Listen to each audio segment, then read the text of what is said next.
Hello and welcome to PFF Fantasy Football Podcast. We are coming to you on this Friday, ready to talk all things DFS. Hope you guys have enjoyed this week's crop of episodes. Again, for those that don't know the schedule, Monday is a game-by-game breakdown of what happened on Sunday. Tuesday is a waiver wire focus pod. Wednesday is looking ahead to the week. Thursday is a special guest 10 questions episode. Friday, we have our DFS show. Saturday, we hit on injuries. And then we start it all over again, trying to make sure you guys have everything you need to go win those fantasy titles. So, as always, we'll be focusing on DraftKings on this show. And as always, I am joined by my fellow coworker, PFF analyst Andrew Erickson. Andrew, happy week 2, man. Representing the brand, representing Josh Gordon brand in the background. Great day to be great, Ian, as you always say. And I found my version of your sheesh.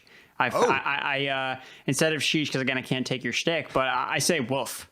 Now it's like, woof. It's like when Kyle Shanahan doesn't tell us who his starting receivers are or running backs. I'm just like, woof. Come on, Kyle Shanahan. Who's the brother in Home Alone where he goes like Brett's girlfriend? Woof. You know what I'm talking about? Who's his older brother? Yeah. It's the little brother. I don't know his name. I can't remember his name. I know the older brother's name is Buzz. Buzz, that's it. Yeah. He gets the picture. He's like, Buzz's girlfriend. Woof. Okay, I like that, Andrew. I like that. Woof. You can send out some woof alerts, on Twitter. Now we're talking. Now we're cooking. So good stuff there. Okay, as we did last week, which, hey, Andrew, looking back, I'm not going to go through every pick we did, but I thought we had a pretty good show in the way trying to show the people, the path. And as I jinx ourselves, I'm sure week 2 will go a lot worse. But as we did last week, we will go QB, running back, wide receiver, tight end, go through a quick little reel on defense, stacks, and get out of here around 45 to 60 minutes. So we'll start things off with cash. Again, people, this is DraftKings main slate only, so no Thursday night, Sunday night, or Monday night football. And Andrew, let's talk Jalen Hurts. He was our main cash QB last weekend. Let's go back to the well. Why the hell not? Yeah, I mean, if it ain't broke, don't fix it. Again, I don't think it needs to be super complicated. He is a mobile quarterback, so you're getting the rushing upside. He had 62 rushing yards against the Atlanta Falcons. And again, people can point to, why his completion percentage was so high last week is because he was basically just kind of like checking the ball down, and it was all designed plays. But this was part of why we liked Jalen Hurts with Nick Sirianni. Like, we knew this was going to be incorporated in the offense. Like, give the kid some credit that, okay, like he's in a better offensive system. Last year, it was all throws to the outside downfield. So, of course, his completion percentage was terrible because it was all a lot of low percentage throws. So when he's now in an offense that's taking advantage of Jalen Reagor after the catch, DeVonta Smith after the catch, the tight ends, it's like, that's a good thing. It's putting less pressure on him to have to make all these amazing throws. So, yeah, it was Atlanta. So this doesn't crown Jalen Hurts as the best quarterback ever. But, I mean, this 49ers defense, their secondary is not good. Jason Verrett is hurt again, and that they were PFF's 20th ranked secondary coming into the season with Verrett as like their starter. And we just saw him get basically ripped to shreds by Jared Goff. Again, a lot of that came in garbage time, but at the same time, they could not stop Jared Goff from throwing the ball down the field. So I think Jalen Hurts is as safe as it gets. His price did not move at all. I think it went up $100 from last week. And there are a ton of other quarterbacks I think have like a ton of more upside just because of the matchups. But I think from a cash perspective, just lock in Jalen Hurts. He's going to throw for 2 touchdowns, get the rushing, get 200 yards passing, and I think you're good to go. Yeah, I think we got to go back here. We've now seen him in 5 starts, and he has ripped off fantasy QB 11, QB 1, QB 12, QB 20, and 3 quarters. I still don't know what the hell the Eagles were doing in week 17 last year. And last week, overall, QB 5. Right, like we don't need to crown him as a passer just yet, but we don't care how he racks up the yards, and that was why he was our primary late-round quarterback in redraft, because he already had examples of the 300-plus yards, and that's just icing on the cake, man. If we take his rushing attempts in these 5 games he's had, extrapolate that across 16, it comes out to 170 rush attempts over a season, which would be the second highest mark in NFL history. I am with you on Hurts, and it's just an easy stack too with DeVonta Smith at just 5,400, which still feels low, so I'm sure we'll talk about him a little bit more. Also, and we'll talk about this on our pod that'll be out Saturday with the injuries, keep an eye on that Zach Ertz hamstring. I don't think it's super serious, but never know. And if we do see Ertz out of the lineup, Dallas Goedert becomes someone we want to jam in. Similar to last week, Andrew, I'm not going to try to, knock off the QB we want here. I think it is Jalen Hurts. If you want to go cheap, Last week I said Darnold was the cheapest you can go. This week I think Teddy Bridgewater at 5,400 is the cheapest you can go. Again, it's just a pretty cheap stack, which opens up the rest of your lineup. KJ Hamler's at 3,800. Tim Patrick I think is 4,700. Noah Fant 4,200. Even Cortland Sutton's cheap at 5,200. And that Texans-Jaguars game, the big takeaway I had is we just want to play everyone against the Jaguars this year. I'm not buying the Texans being this juggernaut all of a sudden, or even a respectable franchise, but I do think that Jaguars defense might be, that, what do they call, what do coaches call, just the complete liability at corner they want to chase every single game. That's what the Jaguars defense is for us. That's the rat. That's who we want to just keep on going at. So I think Teddy, just for that matchup, applies. And, kudos to him for making some great plays last week. On one drive, he had 2 extensions, where he was stiff-arming fools, hit KJ Hamler in the chest with what should have been a 50-yard touchdown. Teddy looked good out there. We actually get a little bit of rushing floor with him. If you really want to pay down, I think you go Teddy. But, yeah, overall, I have liked my cash bills most with Jalen Hurts so far. Let's talk tournaments, Andrew. You got a couple signal callers in Justin Herbert and Russell Wilson that, hey, maybe we'll see them ball the hell out. They sure looked good last week. Yeah, I think that we learned last week that the move in tournaments is you got to pay up at quarterback, because we're going to see, especially this week where we have 5 games with 50-point projected totals, there are going to be quarterbacks scoring 30, 35 points. And if you don't have that guy or have his number one wide receiver, you're not going to win a tournament this week. So I get paying down a quarterback in cash formats makes a lot of sense, but look, if you have a Teddy Bridgewater lineup against, Dak Prescott, Justin Herbert, and they're putting up 40 points, you're going to be in the dust. You're not going to stand a chance. So for me, and there's a lot of good options. So it's really tough to kind of pick. It's like trying to pick between my favorite kids, even though I don't have kids and I really don't know what it's like. You can imagine that. For me, Justin Herbert is the one that kind of stands out the most, because he didn't flash super high last week in terms of his fantasy production. Again, he only threw 1 touchdown, but his expected fantasy output was 4th highest on the week. He was PFF's 4th highest graded passer. And again, part of being a good quarterback and good fantasy quarterback is actually being good in real life. Again, the rushing upside changes it a little bit, but most of the time you do actually want to chase efficiency at the quarterback position more or less than every other position where it can be more fluky. So Herbert, the fact that he graded really high, and the fact that the offensive line is elite. They held the Washington football team to the worst pressure rate of the entire week 1 lineup. And that's madness to me. The fearsome WFT, I was shocked. It's how do they do this? And this week they're playing Dallas without Randy Gregory or DeMarcus Lawrence. Gosh.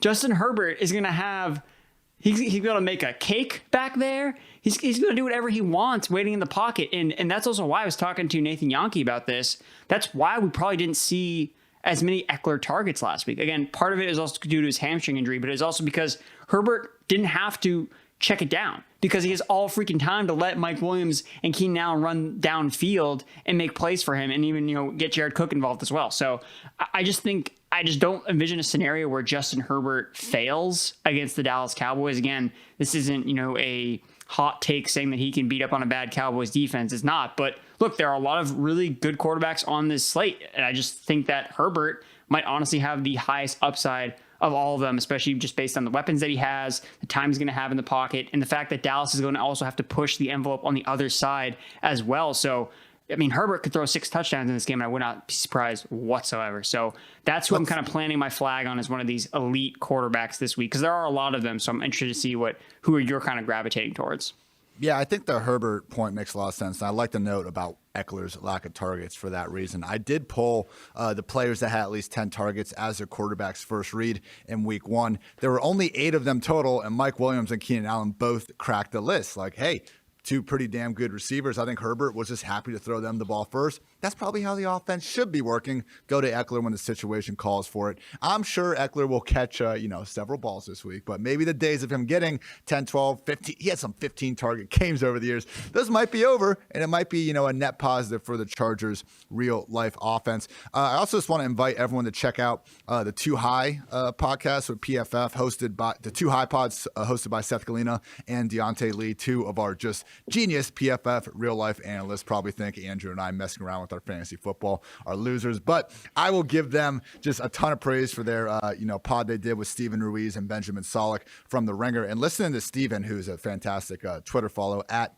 the Steven Ruiz, like just talk about Herbert from a film perspective and saying how like even the incompletions, this dude's making the right read. He can put the ball anywhere on the field, and basically saying how like he is just like he has perfect tape when you watch him. Whereas like Patrick Mahomes, I think his expression was, if like some other guys try to do what Patrick Mahomes does, they're going to break their arm out there, like physically trying to pull this off. Herbert just, really makes like what the OC wants to happen come to life. So, we were talking about potential regression from Herbert in this year, but it was always just based on like, okay, can this guy be as good as he was as a rookie? And, Andrew, through at least 1 week, it's looking like he's even better. Don't think that Cowboys defense, even at full health, would have much of a shot at slowing them down. You take away Lawrence and Gregory, that is going to be awfully rough.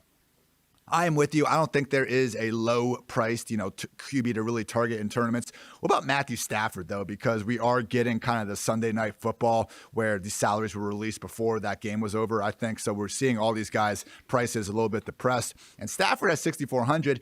Like, we can stack him with Cooper Kupp at 6K, Robert Woods at 5,700, and Tyler Higbee at 4,100. Like, if you look at Russ and Herbert, like the top two receivers for all these other quarterbacks cost so much money. So if you still want to try to do a high upside, quarterback, 2 wide receivers, or wide receiver 1 tight end stack, I think Stafford is like the best mix of upside and also saving a little bit of salary. So against the Colts, good defense. I don't think they deserve to be this unit that like we're fading. That's why Russell Wilson was my main GPP quarterback last week. Took him 23 attempts to go for 254 yards and 4 touchdowns. So I guess the only concern for Stafford is like they get up too quick. But I don't know, Andrew. I think Sean McVay, had enough, of Jared Goff over the years. He wants Stafford to air that ball out as much as possible. And even though the Bears didn't put up that much of a fight, they could very well be a better defense than the Colts. So for me, Stafford with those receivers and Higbee makes a lot of sense in tournament land. Let's talk a little running back here. Now we're going cash at first, and Andrew, the 3 names you sent over, CMC, Najee Harris, and Chris Carson, I think you're right on. I don't really see a path like, if there's any player I think you need a lock button into your lineup, it's Christian McCaffrey, because the one concern we had going this year was, hey, would the targets be at an astronomical level? They are. Yeah, Sam Darnold tied Carson Wentz for the highest rate of passes thrown to the running back position in week 1. So that's the offense. And Sam Darnold was really never a check down guy in the Jets, because I remember playing Jets running backs all the time thinking that, they're going to be behind and we're going to see a lot of targets for insert Jets running back's name here. And that never, ever happened. So he would just take the sack instead.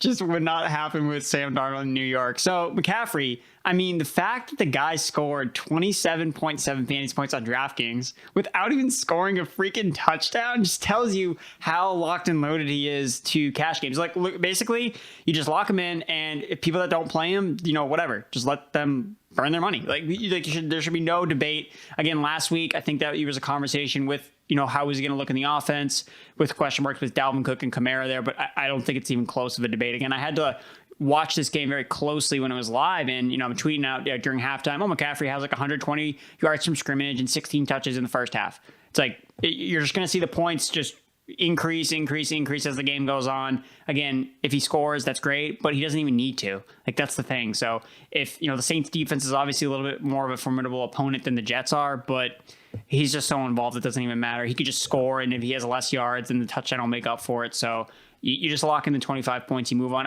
I can get behind not playing him in tournaments because he is really, really expensive, but in cash games, I think that you just put him in as your first guy and you move on to picking the other players. Yeah.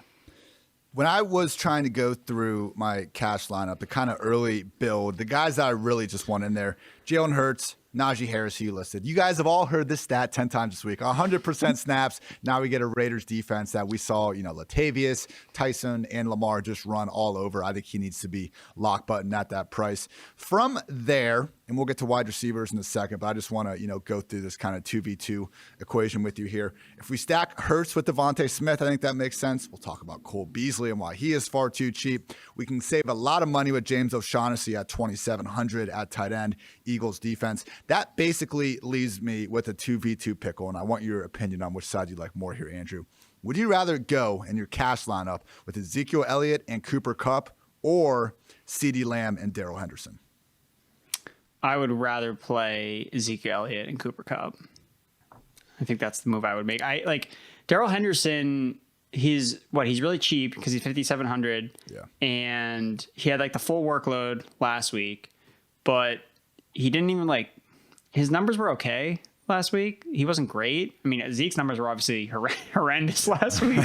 So that's not necessarily saying much, but I don't know, are they going to work in Sony Michel? I know Dwayne talked about, he said in the Slack chat about how we were too low in the projections on Darrell Henderson. And my first thought was, well, I mean, it's not crazy to think that Sony has a bigger role and, that he's more he's more involved in the system. So Zeke, at least I know, the dude play 82% snap share in a really important game, and that's not going away. So, and he's also playing in the highest projected total of the entire main slate. So okay. I think that Zeke is probably, Cooper Kupp, again, is locked and loaded with his, he has 34% or 37% target share.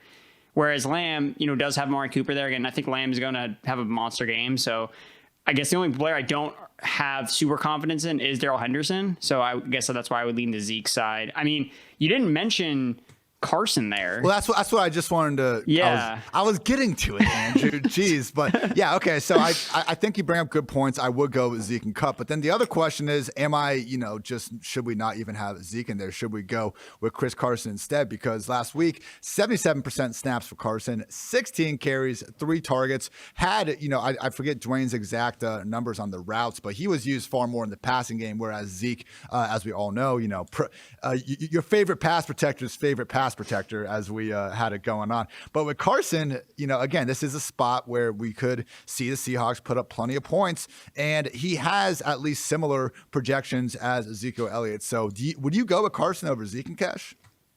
I probably would. I mean, you mentioned the snap share, the 77% snap share, and that was with Penny. Yeah, that sounded really, really high because I looked at last year, and last year he was not anywhere near that snap share. And again, look at that backfield. Penny's out, and they have Alex Collins and DJ Dallas, and they seem like they're pretty dead set on Chris Carson is a 70% plus snap share guy, and that's really more how they used him in 2019 when he was just a freaking monster. Yeah. I just think that the Seahawks are gonna roll. They're gonna score a ton of points. He's their guy. He was good. And again, I think from a safe perspective, he was good last week. So we don't have to look at Zeke or Darrell Henderson and be like, okay, can they bounce back? I think that's why I like Zeke in tournaments. But Carson, 16 carries, 91 yards, 5.7 yards per carry, 3 catches for 23 yards. So he had, over 100 yards from scrimmage. He just didn't score a touchdown. So he was fine last week. And the Seahawks have the 3rd highest implied team total. So chances are he probably scores a touchdown unless, I don't think that this defense, the Titans defense, they're going to slow down Russell Wilson. And I just think he is way safer than Zeke or Henderson. So that's probably who I would actually go with. We always say, don't base your entire strategy on matchups, but it is a good tiebreaker.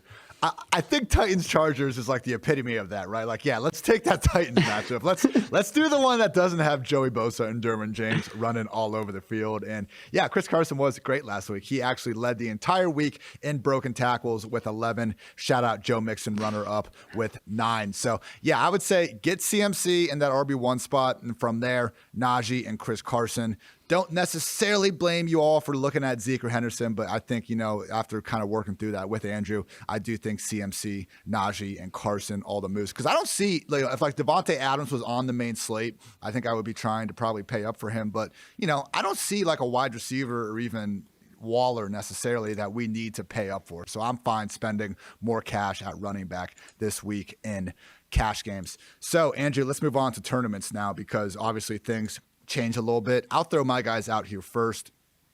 I love Jonathan Taylor this week. I think people are sleeping on him a little bit because he didn't ball out last week. Colts didn't look good. But if you just look at that usage that he displayed, this was better than any of us could have thought. If we would have known that this Colts backfield was 1, going to only consist of 2 backs, and 2 still continue to feature Taylor even in extremely negative game scripts. I mean, we wouldn't have been ranking him as a borderline RB1. We would have him in the top 8 throughout the offseason. So he combined to have 24 carries and targets in a game that they were trailing by multiple scores for almost the entire way. So Nyheim Hines did great too. And shout out to, what was his name?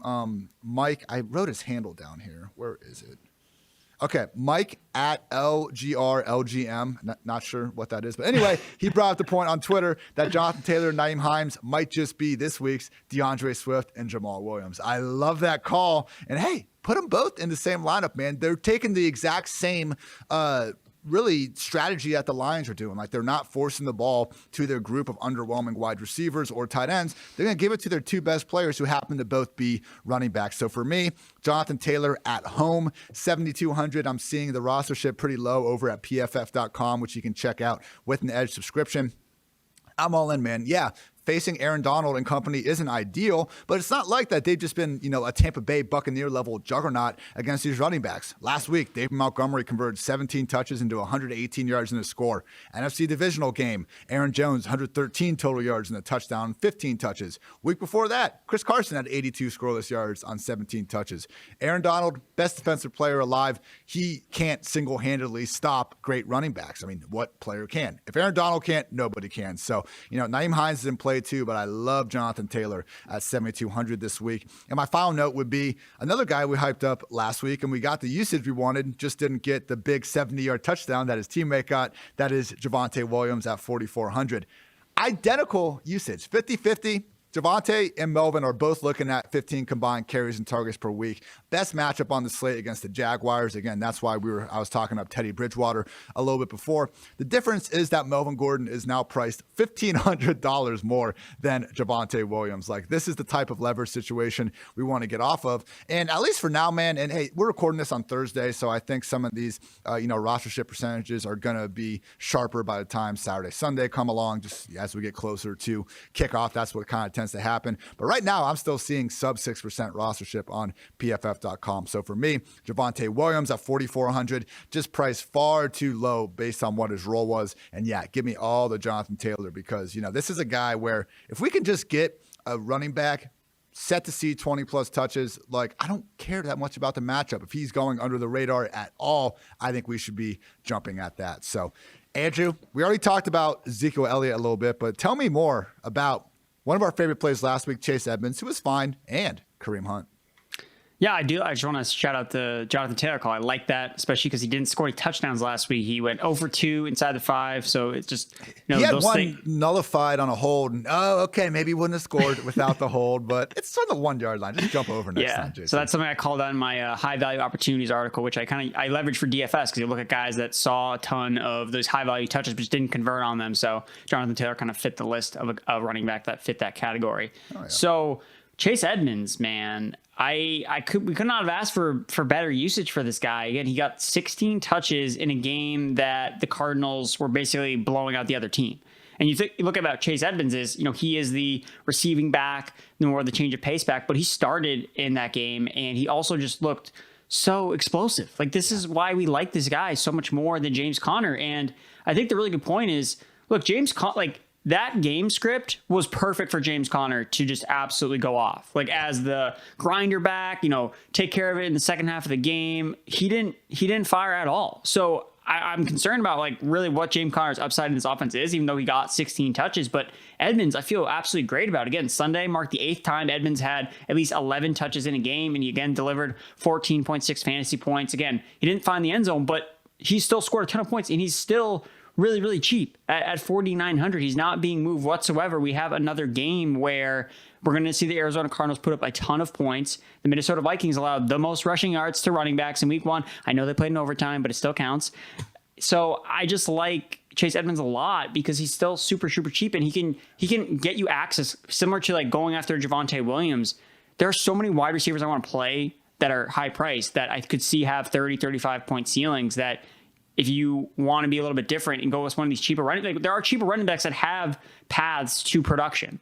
And I think Edmonds kind of fits in that category because he got 16 touches. That's really cheap for a running back that's under 5K that plays in a top 5 offense, okay, sign me up. He's involved in the passing game. Like, I get, okay, he doesn't get the goal line touches. I understand that. And that's why he's not priced up with these other guys. But if he does score touchdowns, you know it's going to be on these big explosive plays. So I like Chase Edmonds. I played him last week. It was actually my best tournament lineup was with Chase Edmonds in it. So I feel good about going back to him at just $200 more. And then my other running back I want to mention is Kareem Hunt, because I think Nick Chubb is going to be very, very chalky. He's playing the Houston Texans. He should be chalky. It's set up like the Derrick Henry setup where you see, okay, this guy's going to rush for 200 yards.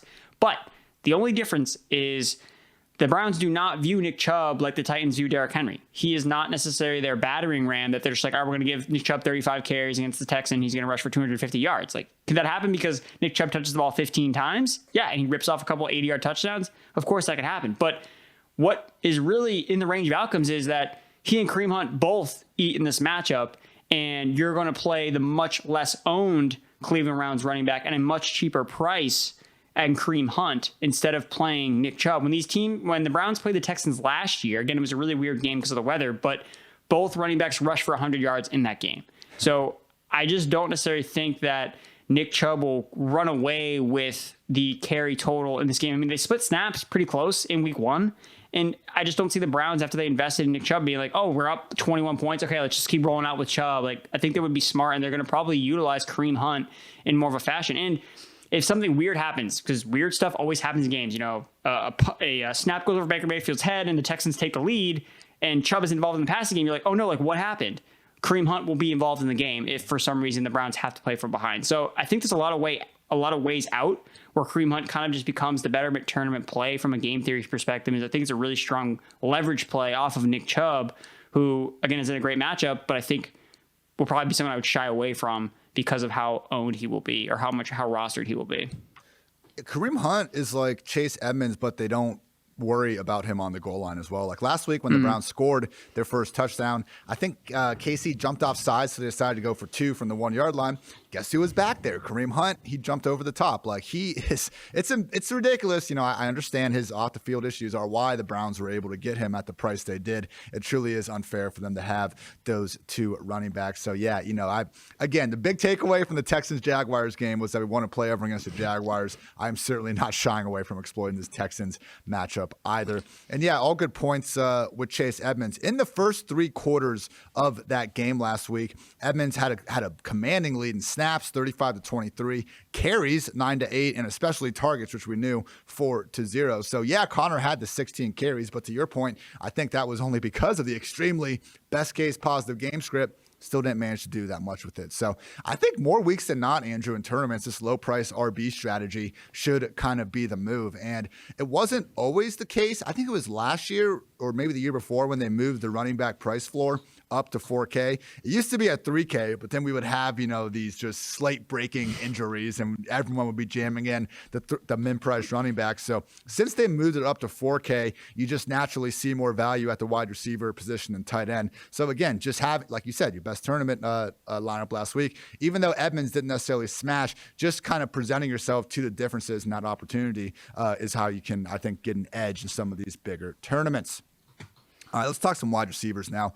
Mentioned before in cash how much I agree with you with Cole Beasley. I mean, the dude had 13 targets in the opener. He has upside. Just because he is a short, white slot receiver doesn't mean that he can't have big games. 5 games with 100-plus yards last season. He's Josh Allen's number 2 receiver. I know Gabriel Davis got the touchdown last week, but it was Diggs, Beasley, and Manny Sanders were the ones with the 90% snap rates out there each and every time. So love the Beasley call. Mentioned Cooper Kupp as the 6K guy, just again being priced too low after Sunday Night Football. Down and take advantage of that. Talk to me though, Andrew, about the Steelers wide receiver 1 Deontay Johnson and the guy who remembered how to catch the football, Jamar Chase. Yeah, Deontay Johnson just like last year, he had a commanding share of the targets in the Pittsburgh Steelers offense. It was a 34% target share. Again, he's priced right in that similar range with Cooper Kupp. So I kind of view them pretty similarly as the 2 clear target leaders in their offenses. And I guess I'm only going to probably lean towards Kupp because I believe that he is cheaper than Deontay Johnson and he has not Ben Roethlisberger throwing him the football. So I definitely would lean Kupp in the situation. I mean, if I'm playing, if I can only fit one of those guys, then I definitely do lean Cooper Kupp in that scenario. Good, he is mispriced. He probably should be higher than Deontay Johnson, but I do like Deontay Johnson because he's always gotten targets. And this is nothing new. Like we were talking about it all off season where Deontay Johnson is Big Ben's guy. Like he's been his guy when he's been healthy last year. And so far to this year, it's been the same thing, 34% target share in week 1. So I like that. Who was the other guy you asked me about? Jamar Chase. Oh, Jamar. The low price of $5K. Yeah, that's what really kind of stood out to me. I was writing up some of these 5K wide receivers that I kind of felt like decent about. I was like, oh, like Jacoby Myers, like, hey, bold prediction. Maybe he catches a touchdown for the first time. You have to imagine all these scoreless yards. Eventually, we're just going to see him just like pop with like 5 touchdowns in one game. It's all these yards just piling up for touchdown regression for Jacoby Myers. And against the Jets, I mean, that's would be the team he would do it against. And I wrote up Cortland Sutton as a player that was in that 5K range because he's the alpha there without Jerry Jeudy. But then as I'm scrolling down, I'm like, oh my God, like Jamar Chase is at 5K? Like what? Wait, what? And that just kind of like blew my mind because I figured, okay, after a really big week for the rookie wide receiver, he commanded a 25% target share, great chemistry with Joe Burrow. They're playing the Chicago Bears, who gave up a perfect passer rating to Matthew Stafford last week, 5th most fantasy points to the wide receiver position. I'm like, and he's 5K. Like, okay, I'm in. I'm in on Jamar Chase. It's really nice when you can play like good players at good prices in DFS. So Jamar Chase, 5K is way too cheap. I was just kind of like flabbergasted at his price. I thought I was gonna have to like sneak in a Jacoby Myers, but like, oh wait, no, I can just play Jamar Chase, who's probably way better as a real life receiver, and he's also cheaper. So I will go with Jamar Chase. Again, the matchup is there, and he showed us last week that he's over those drops and he's ready to be an NFL contributor. And I have full confidence in him going forward. Again, it seems like Tyler Boyd kind of, at least in week 1, was the odd man out. I know we liked him this year, but now that we have 2 better receivers, Tyler Boyd looks like to have taken a step back with Higgins and Jamar Chase, the 2 main guys. I think the big issue, and I think Chase is fine this week because he's 5K. Like that's just pricing anomaly right there. The hope for Boyd is that because the Bears basically like they started their safety Marquis Christian in the nickel in week 1, and Matt Nagy just said today like they're still working through the nickel position. So I think Boyd might be able to feast this week. The bigger concern is the reason why we like Chase Higgins and especially Boyd throughout the offseason was because Burrow was freaking number 1 in the league in dropbacks before he got hurt last year. Cool stat from Underdog Fantasies, Hayden Winks, about week 1. The Bengals threw the ball in just 32% of their neutral situations. So they are clearly easing Burrow along, and we just can't rely on these guys to get 10, 12 targets to try to go score all their production. With that said, though, again, 5K, stupid cheap. So if you can't get all the way up to Cup at 6K, I do think Chase and Beasley give you some nice, just ability to save some salary there. And then for like Deontay Johnson, people, drops don't matter. Say it with me. This dude's targets, which I will go through and read now, in 13 games not impacted by injury with Big Ben under center since 2020. 10, 13, 15, 10, 11, 16, 13, 12, 7 in that Bills game that he kind of got benched halfway through. 13, 14, 16, most recently 10. His touchdown last week was fantastic, and they're still getting him those screens that show off his yak ability. So Deontay Johnson, absolutely with you on there. Yeah, my first build, I'm finding, Beasley in there. DeVonta at 5,400, the stack with Jalen Hurts makes a lot of sense. And and if you can get up to Cooper Kupp at 6K, I love that call. The DeVonta Smith one, I'm loving what we saw from him in week 1. As much as Jalen Hurts did not throw the ball downfield, when he did, it was almost exclusively to DeVonta Smith. The only wide receivers with a higher percentage of their team's air yards, Tyreek Hill and Deebo Samuel. So Quez Watkins, Jalen Reagor, we'll throw them a few screens, but if and when Jalen Hurts decides to start throwing the ball down the field just a little bit more, it will be to the man that they drafted, number 10 overall. Love that from DeVonta. So we'll go switch up the pace a little bit and look at GPP options. Andrew, we can save some money this week, and we can save it with Cedrick Wilson at 3,100.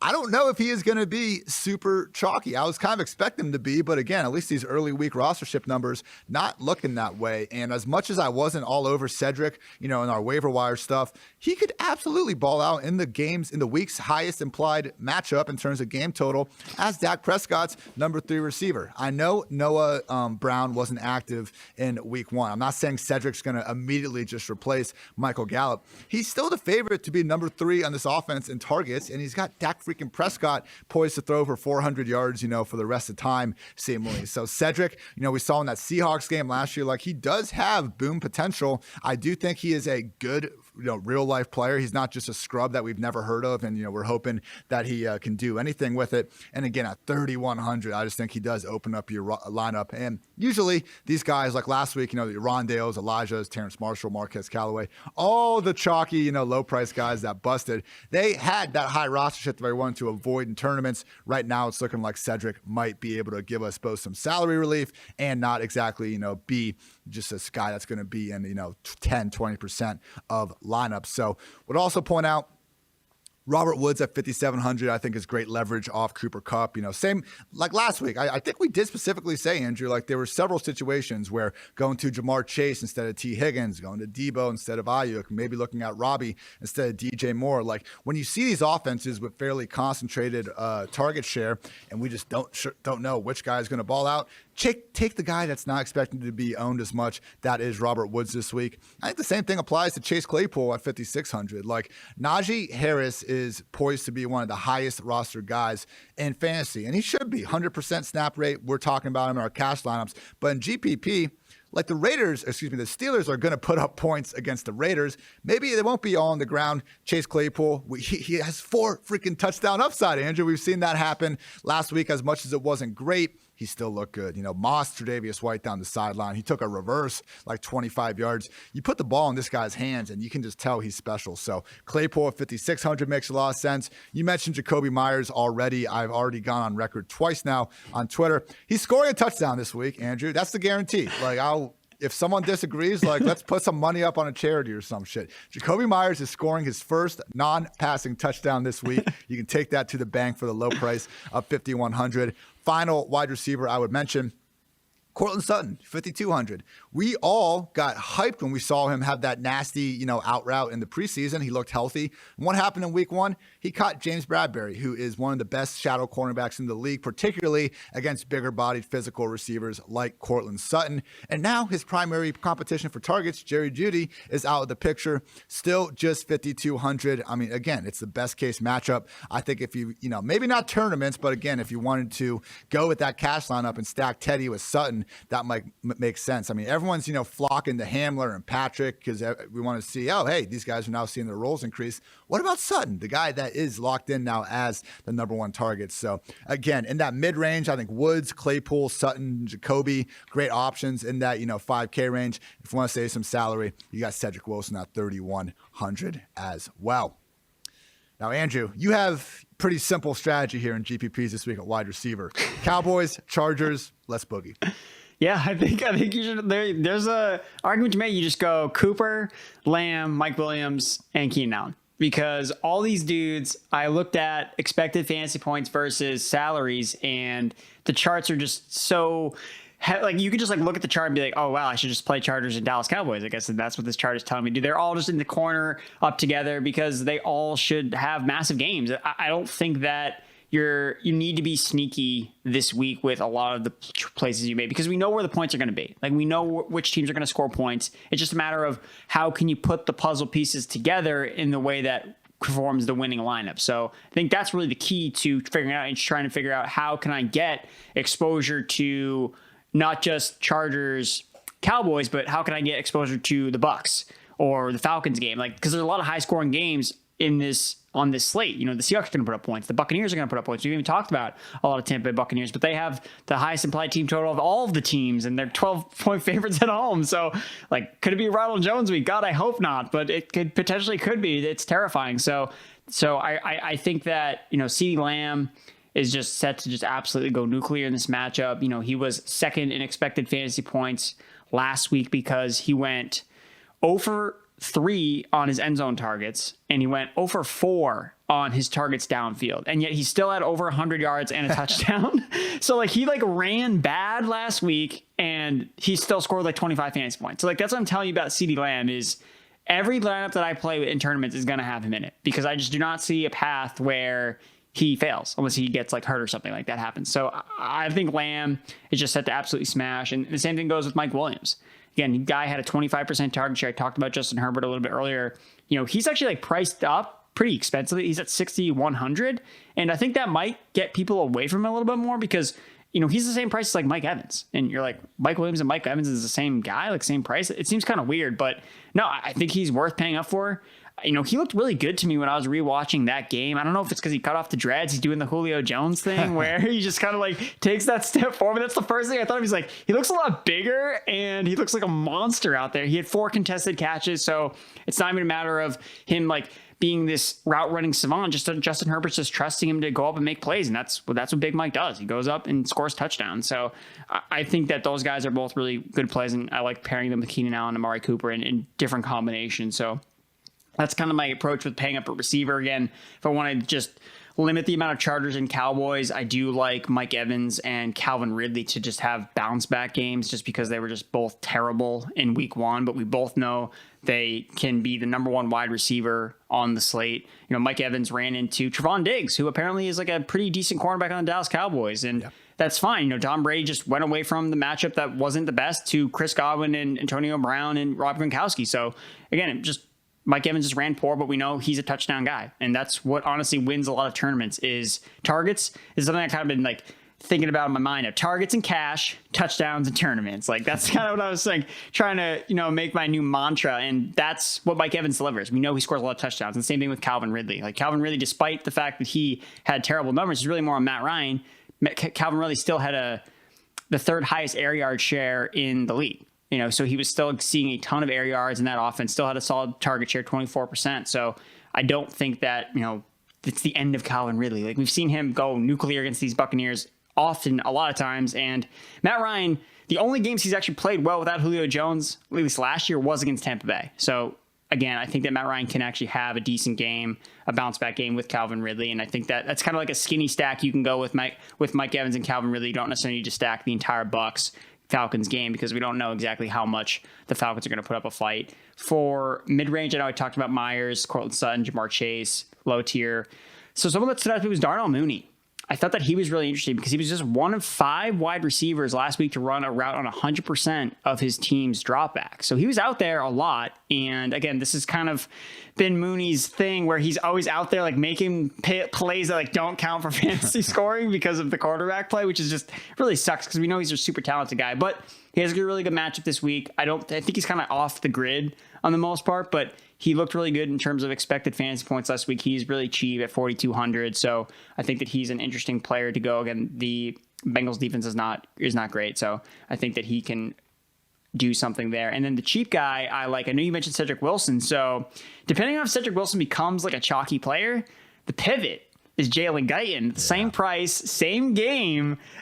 It's going to be one of these dudes that's going to have a huge game because everyone's going to flock to the top tier guys. And it's going to be either Cedrick Wilson or Jalen Guyton. Like you heard it here first, folks. Like one of these dudes is going to be in the millionaire making a lineup or whatever.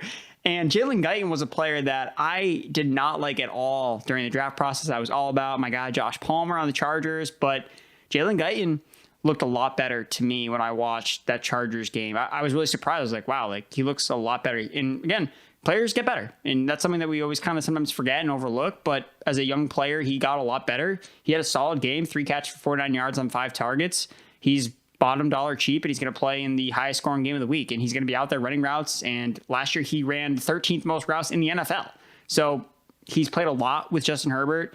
He's oftentimes used as a downfield threat. And if we do see Trevon Diggs on a Mike Williams, then it could be the Jalen Guyton show potentially for the Los Angeles Chargers. So depending on if one of Wilson or Guyton gets steam over the week, maybe it's going to be Guyton because of me. I hope not.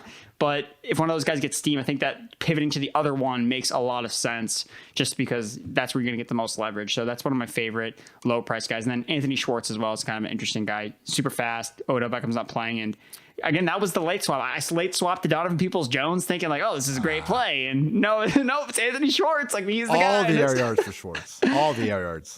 So Schwartz, 4.2, 40-yard speed, can make, turn a screen into a touchdown like that. So he's got a lot of upside there. And it seems like the Browns want to get him involved if Odell Beckham's not out there. So Jarvis Landry's priced up a little bit. They're playing the Texans. Like you said, the Texans can't do anything. And he flashed. Like, you're not playing a random guy. Like, we played a guy that had a role in week 1 as opposed to some of these other rookies we played in week 1, like Elijah Moore, where we weren't really sure, how many targets will they get.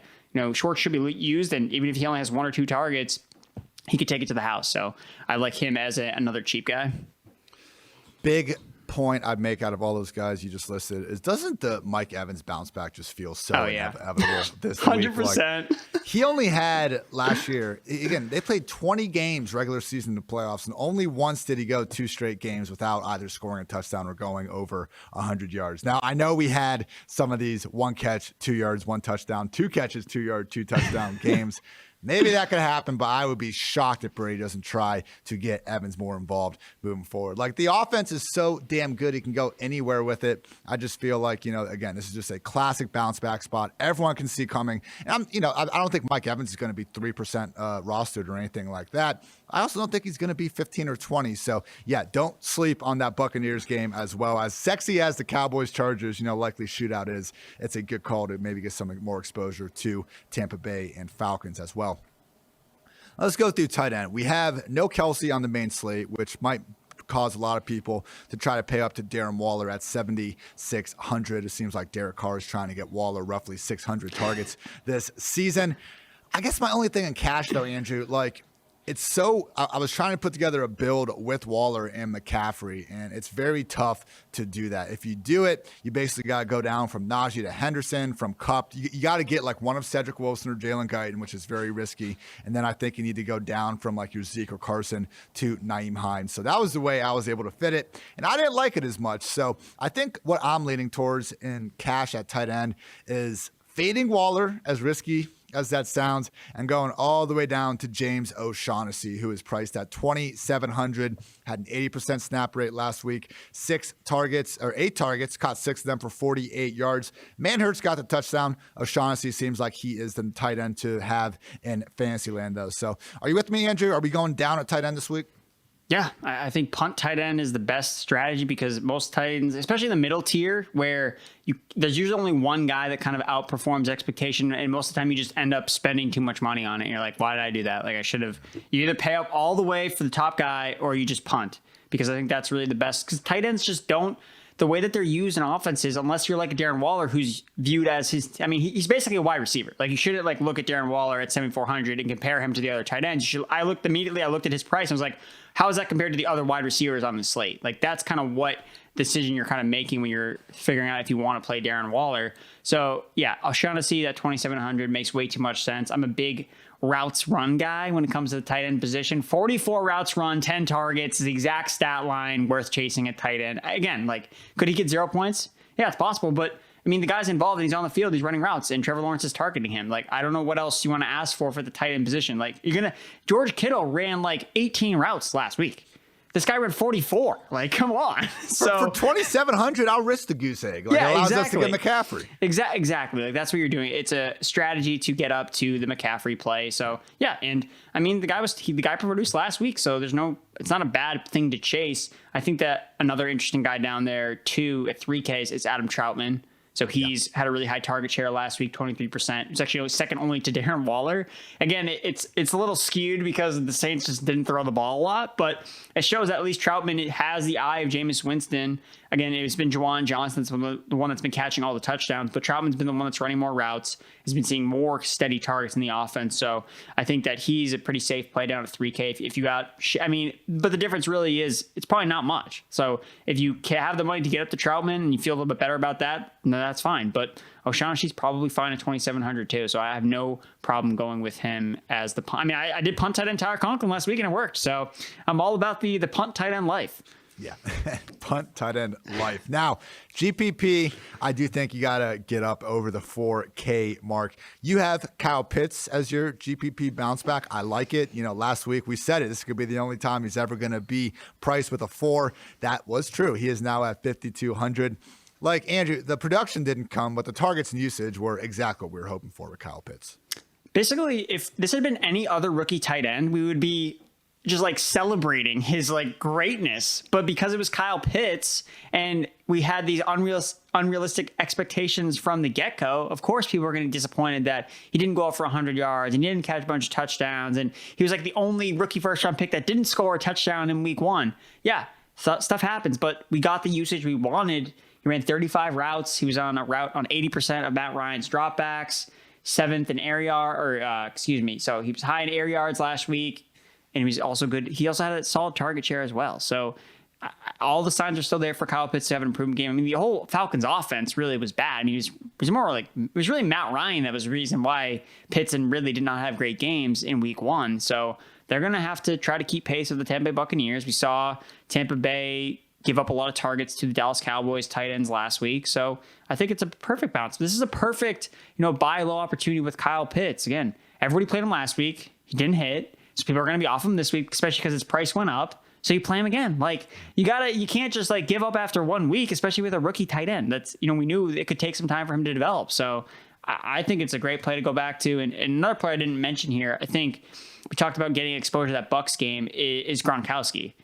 I think that we sometimes get bored with some of these players like Gronkowski because they're always old. Like, is he going to keep with the production? It's like, dude, like, I don't even care. I just know Brady likes throwing the ball in the end zone, and he is 4,400. So I don't think that he totally messes up your lineup, gives you exposure to this Bucs game. He has touchdown equity. And, I mean, he had great usage last week. So, again, during the end of last season, his usage kind of trickled off, but it seems like he's fresh now. And this is where you want to play Gronk because, I mean, Gronk was way better of a tight end last week than Kyle Pitts was, and Kyle Pitts is more expensive. So I think Gronk may not get as much rostership just because he's like viewed as this older player and, he won't get the targets again. It's like they're playing Atlanta. Like they're going to score points in this game, and Gronk is like Brady's favorite target. So I think that Gronkowski is an interesting guy to also go back to even after a big game. And sometimes we fade guys after big games. It's like, he won't do it again. It's like, I mean, well, why won't he? They're going to score like 40 points. So I think Gronk is an interesting guy there as well. So when I look at tight end, top price guys, Waller, Kittle, Pitts, Gronk, those are our big 4. We know they're going to be the featured tight end in their passing game. That's great. A couple other guys, when you start going to 4K and below, you just see one kind of committee after another, someone that, hey, maybe they catch their touchdown. But, Gerald Everett caught it last week. It could be Will Dissly next week. David Njoku had a nice game last week. It could be Harrison Bryant or Austin Hooper this week. Like one example of those after another. That's why, Andrew, at 4,200, Noah Fant against the Jaguars. I love that spot. We could see him get more targets without Jerry Jeudy as well, just like Hamler, Sutton, Patrick. He continues to be fairly underpriced, and he's not fetching the sort of high-end rostership that I think a lot of people would be expecting here, again, in this smash spot. And how about Tyler Higbee? If you didn't tweet Tyler Higbee's 100% snap rate, what are you doing? Because that seems to be the thing everyone's been doing. But that's also a winnable matchup against the Colts. We did see Gerald Everett and Will Dissly, I believe, caught all 5 of their targets for around 50 yards and Tutty last week. Like the Jacob Harris hype train, it's over. It's not happening. Maybe he gets schemed like a target or 2 or something, but he is not a threat to Higbee, at least in the year 2021. Don't be afraid to go get more exposure to that Rams passing game in that spot. Quickly on defense now, I think the cheapest you can go with a unit that doesn't actively suck is Philly. If you look at, just again, these bottom tier defenses, Houston, Atlanta, Minnesota, Jets, Tennessee, Jacksonville. I can't do it with any of them, but Philly at 2,400, the Falcons don't look good, but we got to give Philly a little bit of credit for making them look that bad as well. For them to be home against Jimmy G, who, let's face it, we have seen him, while he is a winning quarterback and he does a lot of good things, if you can get pressure on Jimmy G, we see some fumbles and, pretty horrific interceptions come fast from time to time. So I know Kyle Shanahan's great and all that, but looking again at these matchups, San Fran, I don't think is an offense we need to necessarily just completely fear. And again, I think the Philly defense, particularly as long as their front 7 is at least pretty close to full health, can provide you some value at 2,400.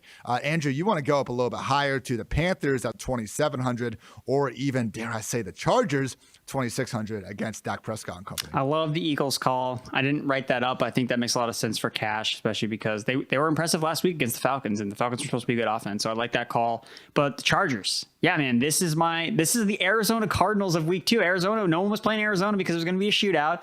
And we always forget this, that the defenses and shootouts always score a lot of points for fantasy because they get sacks and they get turnovers because there's so many dropbacks and passing attempts. Like that's where turnovers happen. That's how defenses score points.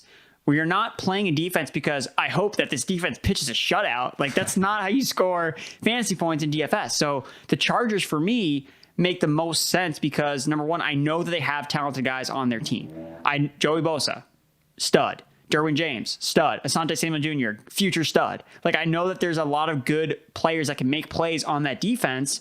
And you look at the Cowboys offense there without, La'el Collins. He's out, right tackle. And tackle positions affect more of the passing game, whereas a guard like Zach Martin affects more of the run game. So that's kind of where I'm viewing that. Again, Collins is not there. So could Dak see more pressure? Yeah, he could, because he's also going to be dropping back a lot. So you could see scenarios where Dak is under pressure more than he likes to be. He's going to be throwing the ball a ton anyway. So I just think that there's a lot of upside going after one. And I just think that they're a better defense than the Cowboys defense is. So I think you could see in a explosive shootout that the Chargers DST actually emerges as a legitimate threat in tournaments, because they're going to be under-owned because people don't want to play them because, oh no, they're playing the Cowboys, they're going to give a lot of points, when in reality, it's the same methodology behind playing the Arizona Cardinals last week, which I didn't do because I'm not smart. So I'm trying to learn from my mistakes and play the Chargers defense this week. So again, if they don't get any turnovers or sacks, yes, could they score negative points? Yes, that is definitely in the range of outcomes, but at 2,600, it's not super expensive. And then with the Panthers play, it's 2,700. Again, the Panthers defense, second highest pressure rate last week. Brian Burns is a freaking monster. Yeah. And Jameis Winston, yes, he was amazing against the Packers. Okay, if he's under pressure, could he force him into some mistakes? I think that's possible. So I like the Panthers as a young and upcoming defense. I think they're going to be a good defense when we're talking about this in the later of the season. I think they're really young and they have a lot of key playmakers. So I do like the Panthers at 2,700. But yeah, I really think the Chargers is really the one I think that could be I don't know if it's the right word, DST winning tournament play, but it has come the path where I could see them delivering a lot at really low ownership. Just a couple injury notes that have kind of happened since we started this podcast. Again, people, please tune in. It'll probably be posted actually Friday night, but if not Saturday morning, we will go through all the final designations and give you all the fancy ramifications from everything going on with the Friday injury dump. But real quick, Josh Jacobs sitting again on Thursday with a toe and ankle injury. He's awfully banged up. If you caught that Monday night game, you could see it. We've seen him miss practice throughout the week and suit up Sunday, but Kenyon Drake at 4,900 would certainly be in play if he winds up missing time. And also, Eric Ebron did not practice on Thursday with a hamstring injury, seemed to be a downgrade. I almost hope he doesn't play, Andrew, because if Ebron ends up being out, everybody is going to flock to Pat Freiermuth at 2,700, and that'll make the O'Shaughnessy play that much better. So we'll see. Freiermuth's good himself. Like, I'm not saying that he's someone you can't consider rostering, but when these injuries happen, like, we just see everyone start, going around, usually the backup, and I think that gives you some fairly easy leverage opportunities. So now it's time for our favorite stacks. I will fire mine off first. I mentioned before with Matthew Stafford as my GPP quarterback. What about Stafford, Robert Woods, Cooper Kupp, Tyler Higbee, we're going all three, and run it back with either Nyheim Hines or Jonathan Taylor. I'll even go Nyheim Hines in this example so we can have some more money. I feel like the Rams are a great offense. They're going to freaking put up points on just about anybody. I don't think Indy is one to fear. We got the dome factor. Like, Stafford threw for over 300 yards and 3 touchdowns against his Colts defense last year on a significantly worse Lions team. What is he going to do inside this Rams offense? And again, I just love that call from Mike on Twitter. Jonathan Taylor, Nyheim Hines, this week's DeAndre Swift, and Jamal Williams. We don't have to worry about game script as much with Taylor, but hey, it's also going to be good news for Nyheim Hines regardless of what happens. So I would say with Hines, I can't wait to see what his snaps look like in a game where the Colts are winning, because he got 9 carries last week. Like, they don't just view him as this James White, Tariq Cohen, guy that they can't run up the middle. They are willing to do so. So it will be interesting with Nyheim Hines in terms of redraft if we can start seeing him flirt with the 15, touch mark, even in games where they're up by a couple of scores as well. For now, I am projecting the Rams to have a sizable lead against the Colts for most of the game. That would seemingly boost up Nyheim Hines. So Stafford, Woods, Kupp, Higbee, run it back with Hines or Jonathan Taylor. Sign me up. Andrew, you said before you're not entering a single tournament lineup without CeeDee Lamb. Tell me who else you want to put alongside him. All right, so there were 2 wide receiver duos that had over 50% of their targets in week 1. It was CeeDee Lamb and Amari Cooper, Mike Williams, and Keenan Allen. So I'm starting all 4 of those wide receivers in my lineup with Justin Herbert at quarterback. And maybe I'll mix in some Ezekiel Elliott to get off of anyone playing Dak Prescott against me with other lineups. So I just think that this game is going to go nuclear. I don't think, yes, the total is really high and it's really obvious, but some people won't play it. It's just a fact. Like there was a guy who played Wayne Gallman in a tournament against me, and he had a better roster. He had a better lineup than me. I lost to someone that played freaking Wayne Gallman, who didn't even play. It was made it inactive before the game. They could have even swapped to like Cordell Patterson. They could have like made the move, but they didn't, and I still lost to them. So I'm playing the obvious plays. I'm going with the Chargers and the Dallas Cowboys, and Chargers D as well. I'm playing Chargers D, even with Lamb in my lineup, even with Cooper. It doesn't matter. Yeah, I'm all in, especially too because they play in the later portion of the afternoon, the main slate. So late night hammer, I'm super excited for it. And I think that's an advantage to just playing them later. So you can watch all these 1 o'clock games play out, see where you don't necessarily play chalky players and kind of see how things play out. And then you can make adjustments to your lineups after you've already seen a slate of games basically play. So I think there's a big advantage to just playing a lot of these 4 o'clock games where that's where most of the high totals are anyway. And you can kind of make a lot of changes based on what's already happened. So just having more information, I think, gives you a really big edge in DFS. And remember, this is being recorded Thursday at 4 p.m., so some of this will change when players are inevitably added to and from the injury list, opening up value throughout the slate. That's why we'll be back here Friday night to talk more and, just make the adjustments to our strategy and keep all of you ready at home. So, people, the big takeaway is that I'm just happy NFL Week 1 is in the books, which means PFF has data and grades for every single player who logged a snap last week. What can you get with the PFF subscription? Well, I'm happy you asked. All of PFF's locked article content, PFF's NFL and college football betting dashboards, our great power projections, cover probabilities, and betting values, 0 to 100 grades of every single player, including the top rookies on every team, player prop tool, which shows plus minus value for every NFL prop, and more. So check out the highest graded players from week 1 and look to find early value on spread picks and player props for week 2. And also, people, week 1 may be over, but the season just getting started at DraftKings Sportsbook, an official sports betting partner of the NFL. To kick off week 2, DraftKings is giving new customers $200 in free bets instantly when they bet $1 on any football game. Listen up because you don't want to miss this. Download the DraftKings Sportsbook app now and use promo code PFF to receive $200 in free bets when you place a $1 bet on any football game. Promo code PFF this week at DraftKings Sportsbook, an official sports betting partner of the NFL. Must be 21 or older. New Jersey, Indiana, or Pennsylvania only. New customers only. Minimum $5 deposit. $1 wager required. 1 per customer. Restrictions apply. See DraftKings.com/sportsbook for details. Gambling problem? Call 1-800-GAMBLER or in Indiana 1-800-9-WITH-IT.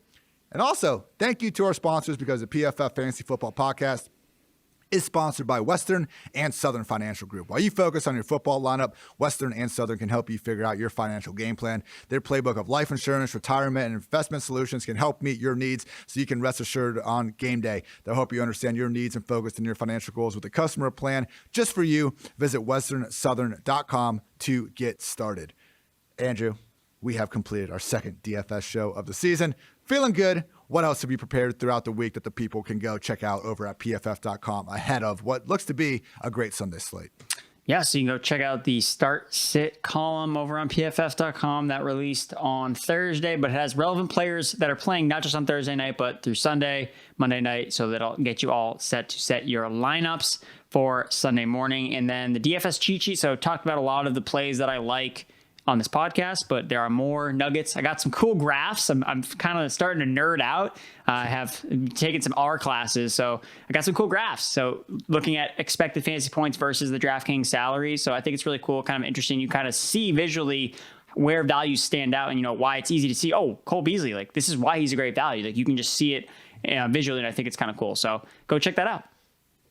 Go check that out, people. You can also see my week 2 quarterback superlatives, breakdown of every backfield, wide receiver, cornerback matchups, and tight end analysis, and my favorite piece of the week, mismatch manifesto, where I put all my favorite stats together. This week, I think there was 49 of them. Got some cool charts. Again, just trying to help you guys get first in your fantasy league. So for Andrew, I'm Ian. Thank you as always for listening to PFF Fantasy Football Podcast. And until next time, take care, everybody.